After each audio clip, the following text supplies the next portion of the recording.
یہ کتاب اس عظیم مرد مجاہد کی زندگی کے بارے میں ہے جس نے 1897 میں ملاکنڈ کے عظیم مرکہ میں برطانوی سامراج کے سامنے آہنی دیوار بن کر ٹکر لی۔ ملاکنڈ کے اس عظیم مرکہ میں سر توڑ فقیر کے ساتھ پشتون قبائل سوات باجوڑ بونر ملاکنڈ سے شامل ہوئے۔ ان پشتوں قبائل میں عثمان خیل، خوزیزی، بائیزی، نیکی خیل، خاد کری، دوش خیل، موسیٰ خیل، آبازی، ملیزی وغیرہ سر فہرست ہیں جنہوں نے سرتور فقیر کے ساتھ ملاکنڈ کا یہ عظیم مرکہ لڑا۔ اس عظیم مرکہ میں پشتون قبائل نے برطانوی سامراج کو تگنی کا ناچ نچایا، یہاں تک کہ برطانیہ کے سابق وزیر اعظم ونسٹن چرچل نے اپنی یادداشتوں میں جنگ ملاکنڈ کو سٹرم کے نام سے یاد کیا ہے۔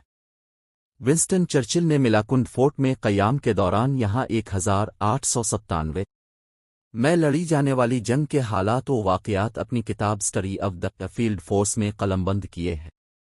ونسٹن چرچل 1897 میں یہاں ملاکنڈ میں برطانوی فوج کے ساتھ ایک اخباری نمائند وار کورسپانڈنٹ کی حیثیت سے شامل رہے اور 2 اخباروں اعلی آباد پوائنٹر اور لندن ڈیلی ٹیلی گراف کے لیے ملاکنڈ کے عظیم مرکہ کی سٹریز یہ لکھا کرتے تھے۔ آپ کو ایک سٹری کے عوض $5 ملتے تھے۔ اس جنگ کی اہمیت کا اندازہ اس بات سے لگایا جا سکتا ہے کہ اس جنگ میں برطانوی حکومت نے بہادری کے جوہر دکھانے پر 4 وکٹوریا کراس، جو برٹش آرمی کے لیے سب سے بڑا اعزازی تمغہ ہے، ان برٹش انڈین ریجمنٹس کے افسروں کو دیا جنہوں نے اس جنگ میں بہادری دکھائی۔ ملاکنڈ کا یہ عظیم مرکہ 26 جولائی 1897 کو شروع ہوا اور 2 اگست 1897 کو اختتام پذیر ہوا۔ اگرچہ پشتون قبائلی بڑی بہادری سے لڑے لیکن اپنوں کی غداری اور جدید اسلحہ و جنگی تربیت کی کمی کی وجہ سے ناکامی سے دوچار ہوئے۔ اس کتاب میں ہم ان تمام حالات و واقعات کا احاطہ کر چکے ہیں جو ملاکنڈ میں انگریزوں کی آمد اور یہاں پشتون قبائلی عوام کے ساتھ جنگوں کی عکاسی کرتی ہے۔ شمال مغربی سرحدی صوبہ خیبر پختونخوا میں برٹش سامراج نے باقاعدہ جنگی مہمات کا آغاز 1897 میں کیا۔ یہ سلسلہ 10 جون 1897 سے شروع ہوتا ہے جب ٹوچی وادی کے میزر نامی علاقے میں پہل مداخل گاؤں کے لوگوں نے برٹش جمنٹس کے ایک دستے پر حملہ کیا۔ اس حملے کو جواز بنا کر برٹش سامراج نے 1897 میں پشتونوں کے خلاف مہمات کا آغاز تیرا کے ٹوچی وادی میں آفریدیوں کے خلاف کیا، جو پھر تیرا سے سوات ملاکنڈ مہمند کے علاقوں تک پھیل گیا۔ اس وقت برٹش انڈین حکومت نے کئی عوامل کی نشاندہی کی جو تیرا، ملاکنڈ، سوات اور مہمند میں پشتون قبائلی عوام کی انگریز سامراج کے خلاف تلوار الفاٹینی میں پیش تھی۔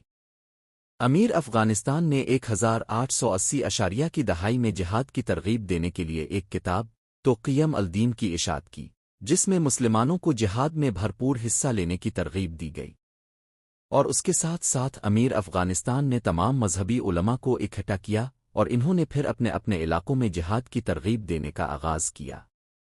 اسی طرح سر توڑ فقیر نے بھی سوات زیر پہنچ کر یہاں سے انگریز سامراج کے خلاف جنگ کا آغاز کیا۔ برٹش سامراج نے اس مثلاً کو میڈ ملا کے نام سے یاد کیا ہے۔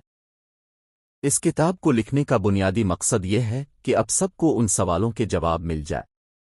ملاکنڈ ایجنسی میں پہلے انگریزوں نے قدم کب رکھے؟ وہ کون سی وجوہات تھی جس کی بنا پر انگریزوں نے اپنی ساری توجہ ملاکنڈ ایجنسی کی طرف مرکوز کی؟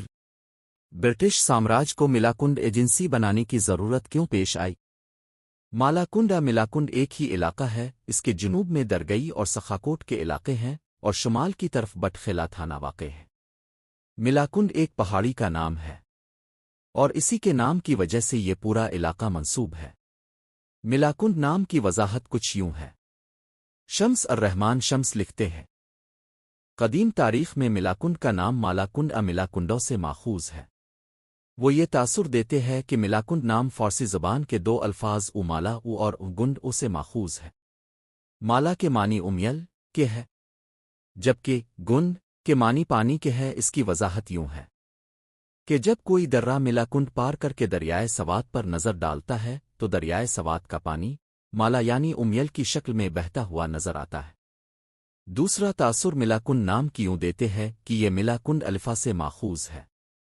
کچھ لوگ یہ تاثر بھی دیتے ہیں کہ ملاکنڈ نام اصل میں ملاکنڈو سے ماخوذ ہے، جس کی معنی ریڑھ کی ہڈی کی طرح کروڑ شکل میں نظر آنا۔